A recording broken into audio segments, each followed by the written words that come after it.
Hello and welcome friends. आज हम लोग बात करने वाले हैं एक बहुत ही नई और बहुत ही ट्रेंडिंग आर्ट फॉर्म के बारे में, जो कि है गिबली आर्ट फॉर्म। अभी तक आप सब लोगों ने इसका कोई ना कोई फोटो, इमेज, पिक्चर देख लिया होगा न्यूज़ में या ट्विटर पे या अपने दोस्तों के स्टेटस पे। हम सब ने ये आर्ट फॉर्म अभी तक देख लिया है।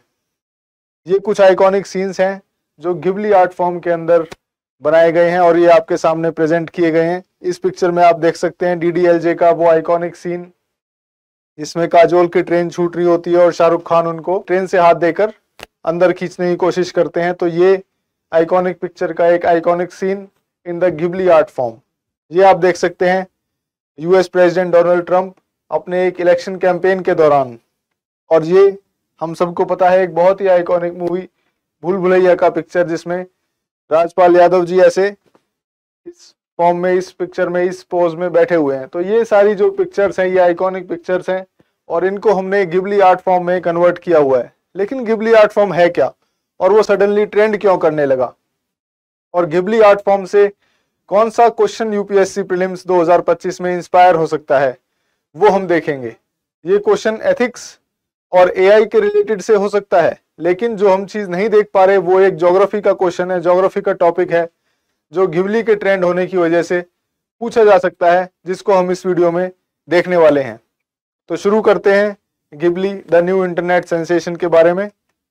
इस सेशन में हम देखेंगे कि गिबली क्या है, ये वायरल क्यों हो रहा है और इसके क्या डिफरेंसेस हैं एनीमे से, एनीमे और गिबली में क्या डिफरेंसेस हैं, और एथिकल कंसर्न्स क्या हैं एआई के रिलेटेड जब हम गिबली की बात करते हैं, जो चैट जीपीटी इमेजेस क्रिएट कर पा रहा है उसके संदर्भ में, और कैसे ये एक ज्योग्राफी का क्वेश्चन इंस्पायर कर सकता है ना सिर्फ प्रीलिम्स में बल्कि आने वाले मेंस में भी।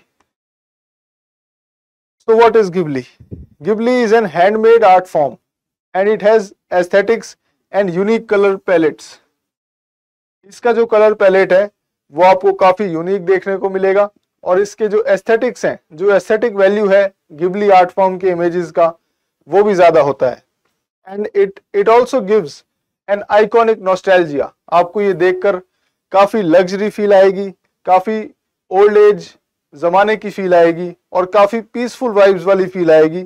तो इसको ये भी कहा जा रहा है it is giving iconic nostalgia.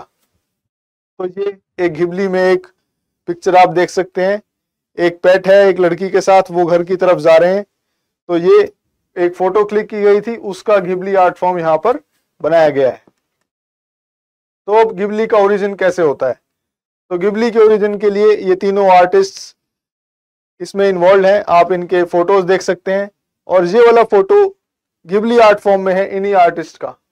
सो आप ये देख सकते हैं इस पिक्चर का जब हमने गिबली वर्जन बनाया तो वो कुछ ऐसा बना। तो ये एक रियल फोटोग्राफ और गिबली फोटोग्राफ के बीच में आप डिफरेंस भी देख सकते हैं। तो it is a Japan animation studio founded in 1985।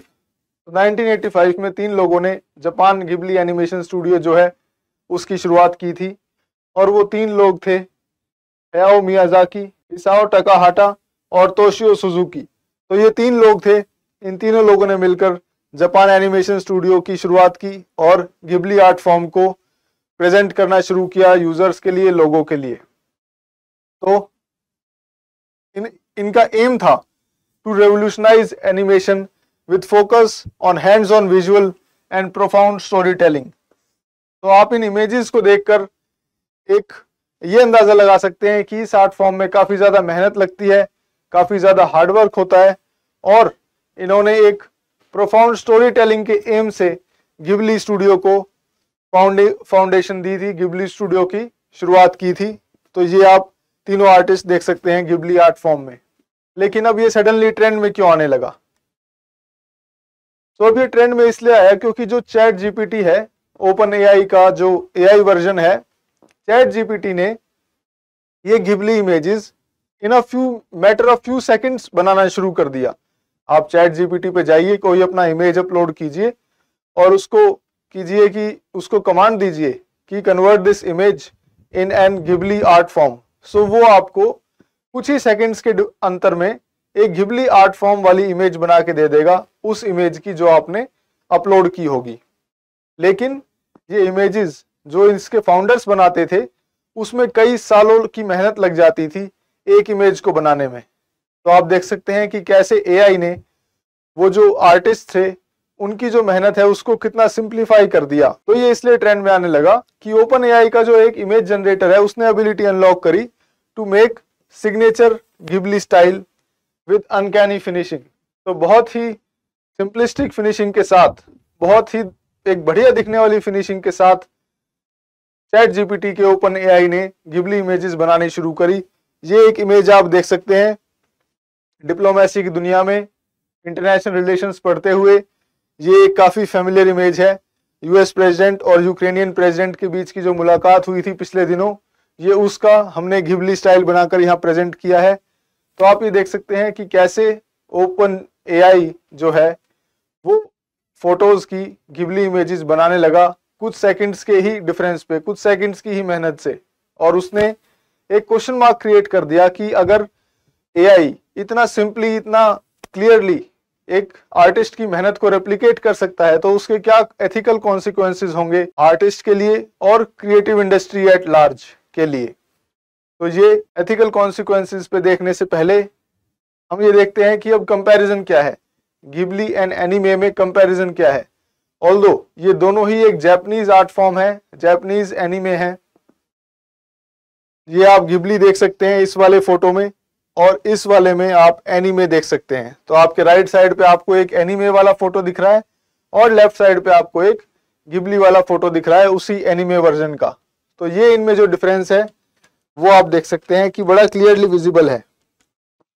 Ghibli को आप देखेंगे तो ये आपको यूनिक और हैंड ड्रॉन लगेगा, ऐसा लगेगा कि ये हाथ से बनाया गया है और it is aiming for immersive realism. तो Ghibli is aiming for immersive realism. ऐसी इमेजेस ये क्रिएट करते हैं गिबली आर्ट फॉर्म के जरिए ताकि देखने वाले को ये लगे कि इमर्सिव रियलिज्म की तरफ वो इमेजेस जो हैं वो बनाई गई हैं। And it also has a very unique colour pallets. Whereas anime जो आपको राइट साइड में दिख रही है, इस एनीमे वाली इमेज में जापानीज आर्ट फॉर्म यूज किया गया है जो कि ब्रॉड जॉनर्स होते हैं जिसके, और काफी डाइवर्स थीम होती हैं जिसको बनाने के लिए। So anime is a Japanese art form with broad genres and diverse themes and styles. तो जो एनीमे है इसके डाइवर्स थीम्स एंड स्टाइल्स हो सकते हैं,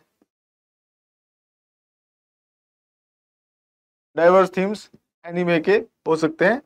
पर गिबली जो है वो इमर्सिव रियलिज्म के साथ, यूनिक कलर कॉम्बिनेशन के साथ एक रियलिस्टिक फोटो को गिबली आर्ट फॉर्म में बनाता है। तो ये एक डिफरेंस आप देख सकते हैं।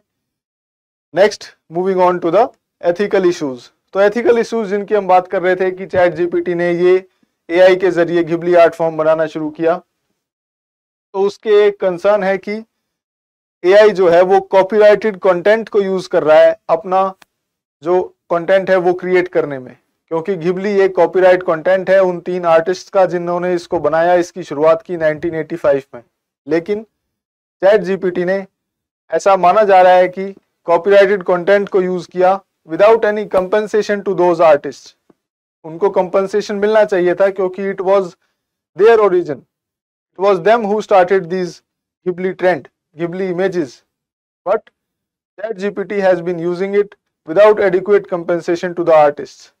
Next, we look at, is it really about paying tribute to the artist by making Ghibli images in such a fast manner by an AI, or is it exploiting their ability? तो इसमें ये dilemma है कि क्या ये tribute दे रहा है artist को या फिर ये उनकी एबिलिटी को मिसयूज कर रहा है, उनकी एबिलिटी को एक्सप्लॉइट कर रहा है, उनके आर्ट फॉर्म को एक्सप्लॉइट कर रहा है without giving them any consideration और एनी बेनिफिट। तो ये एक इसका कंसर्न है। नेक्स्ट कंसर्न है चैट जीपीटी का जो ये एआई मॉडल है, इसके थ्रू इमेजेस बनने से जो ग्राफिक डिजाइनर हैं, जो एनिमेटर्स हैं, जो आर्टिस्ट के स्टूडेंट्स होंगे, उन लोगों में एक क्वेश्चन मार्क आएगा कि what about their jobs, do they are they looking at a future where their jobs will be taken up by the AI. तो इसमें ये एक कंसर्न जॉब लॉसेस का आता है ग्राफिक डिजाइनर्स के लिए और एनिमेटर्स के लिए, क्योंकि चैट जीपीटी अगर चीज़ों को इतना सिंप्लीफाई कर देगा तो काफ़ी कम अपॉर्चुनिटीज़ रह जाएंगी उन स्टूडेंट्स के लिए जो एनिमेटर्स या ग्राफिक डिज़ाइनर्स के कोर्स में इंटरेस्टेड हैं और जिन्होंने अभी एडमिशन लिया हुआ है। तो ये सारी चीज़ें हैं एथिकल इश्यूज़ की तरफ पॉइंट आउट करती हैं। फाइनली हम देखते हैं कि हमारा इंपॉर्टेंट प्रीलिम्स का क्वेश्चन और मेंस का क्वेश्चन जो है वो कैसे बनता है। तो गिबली एक इटालियन वर्ड है हॉट डेजर्ट विंड के लिए। फिजिकल ज्योग्राफी पढ़ते समय, वर्ल्ड ज्योग्राफी के टाइम में हम लोग विंड सिस्टम देखते हैं इंडिया का एंड विंड सिस्टम देखते हैं अराउंड द वर्ल्ड का। तो जब आप मेडिटेरेनियन रीजन का विंड सिस्टम देखेंगे तो गिबली एक हॉट डेजर्ट विंड का नाम होता है जो अफ्रीकन रीजन से मेडिटेरेनियन सी की तरफ चलती है। इस डायग्राम में आप मेडिटेरेनियन सी देख सकते हैं ब्लू में, और जो विंड के जो सिस्टम है मेडिटेरेनियन सी के अराउंड उनको आप देख सकते हैं। तो गिबली के ट्रेंड में आने से विंड सिस्टम ना सिर्फ इंडिया का बल्कि वर्ल्ड का मेडिटेरेनियन रीजन के अराउंड का वो ट्रेंड में आ जाता है और उस पे से सवाल पूछा जा सकता है। तो ये सारी जो विंड्स हैं मिस्ट्रल, बोरा, लीवांटर, वेंडावेल, सिरोको, गिबली, हामसीन, मेल्टेमी, एटेसियन, ग्रिगेल, ये सारी विंड सिस्टम आपको देखनी है कि कहाँ से शुरू होती हैं, कहाँ पे ये ख़त्म हो रही हैं और क्या ये हॉट विंड्स हैं या कोल्ड विंड्स हैं। इन सब में जो डिफरेंसेस हैं वो आपको देखने हैं कि इनकी डायरेक्शन टुवर्ड्स द मेडिटेरेनियन है या अवे फ्रॉम द मेडिटेरेनियन है। और इंडिया के विंड सिस्टम भी सिमिलरली आपको तैयार करने हैं। लू है जो काफ़ी लोकल विंड सिस्टम है नॉर्दर्न इंडिया का, और जो मॉनसून विंड्स हैं whether it be south west monsoon और दी वेस्टर्न डिस्टर्बेंसेस, वो दोनों चीज़ें आपको बड़े डिटेल में ध्यान रखनी है कि किस समय पर आती हैं, क्या उनके रीजंस हैं और क्या कैसे वो मॉनसून को डिसरप्ट करती हैं, कैसे मॉनसून को अफेक्ट करती हैं। तो ये सारी चीज़ें क्वेश्चन प्रोबेबल बन जाते हैं प्रीलिम्स के पॉइंट ऑफ व्यू से भी और मेंस के पॉइंट ऑफ व्यू से भी। मेंस में भी एक डिटेल्ड क्वेश्चन जो है वो पूछा जा सकता है विंड सिस्टम के ऊपर, वर्ल्ड के विंड सिस्टम के ऊपर और मेडिटेरेनियन रीजन के विंड सिस्टम के ऊपर। तो ये है हमारे लिए गिबली का importance as far as geography is concerned. और जो साइंस एंड टेक और एआई में इंपॉर्टेंस है वो I am sure ethical issues हैं, एथिकल डिलेमास हैं, उसका एक केस स्टडी पूछा जा सकता है GS4 में, जो हम लोग डिस्कस करेंगे जब मेंस की बातें तब उसको डिस्कस करेंगे। और जो science and tech related developments हैं आर्ट फॉर्म से रिलेटेड वो हमने ऑलरेडी देख ली है। तो फाइनली आई होप आप लोग प्रिपेयर कर रहे होंगे प्रीलिम्स के लिए फुल फ्लैश मोड में। और अगर आपको कोई भी डाउट्स आते हैं, कोई भी प्रॉब्लम्स आती हैं, तो आप इस नंबर पर कांटेक्ट कर सकते हैं और अपने डाउट्स क्लियर कर सकते हैं, अपने प्रिपरेशन को और ज़्यादा स्ट्रेंथ दे सकते हैं, और कोई भी आपकी क्वेरीज हो वो आप पूछ सकते हैं। Thank you so much. Thank you.